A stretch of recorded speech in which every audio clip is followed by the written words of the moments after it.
Sunday morning பிரேக்ஃபாஸ்ட்டுக்கு இட்லியும் காரா சட்னியும் தான் ரெடி பண்ணியிருக்கேன். இன்றைக்கி நான் ரொம்ப சந்தோஷமாக இருக்கேன். அதை உங்கள்கிட்டயும் ஷேர் பண்ணுறேன். என்னுடைய பெஸ்ட்டு ஃப்ரெண்டை வந்து இன்றைக்கி நான் மீட் பண்ண போகிறேன். 9th-லேருந்து 12th வரைக்கும் நாங்கள் ஒன்றா தான் படித்தோம். எங்கள் குரூப்பில் வந்து நாங்கள் ஒரு 5 பேர் இருப்போம். அதில் ஒருத்தவங்கள தான் இன்றைக்கி நான் மீட் பண்ண போகிறேன். என்னோடய ஃப்ரெண்டு நேம் வந்து நிவேதா. ஒரு 6 இயர்ஸ்க்கு அப்புறம் இப்போ தான் மீட் பண்ணுறேன். அவங்க மேரேஜுக்கு போனது, அதுக்கப்புறம் வந்து ஃபோன் கான்டாக்ட் மட்டும்தான். நேரில் வந்து மீட் பண்ணுறதே இல்லை. ஏன்னா எனக்கும் ஃபேமிலி ஆகிடுச்சு, அவங்களுக்கும் ஃபேமிலி ஆகிடுச்சு. மீட் பண்ண வந்து டைம் கிடைக்கல. இன்றைக்கி தான் வந்து டைம் கிடச்சிச்சு.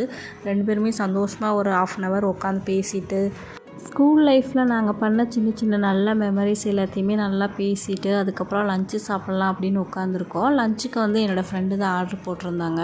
என்னோடய ஃப்ரெண்டுக்கு வந்து 2 பசங்க, குட்டீஸ் 2 பேருமே அவங்களோட சேர்ந்துக்கிட்டு நல்லா ஜாலியாக விளையாண்டு என்ஜாய் பண்ணாங்க. 4 பேரும் சேர்ந்து பயங்கர சேட்டை பண்ணிக்கிட்டு இருந்தாங்க.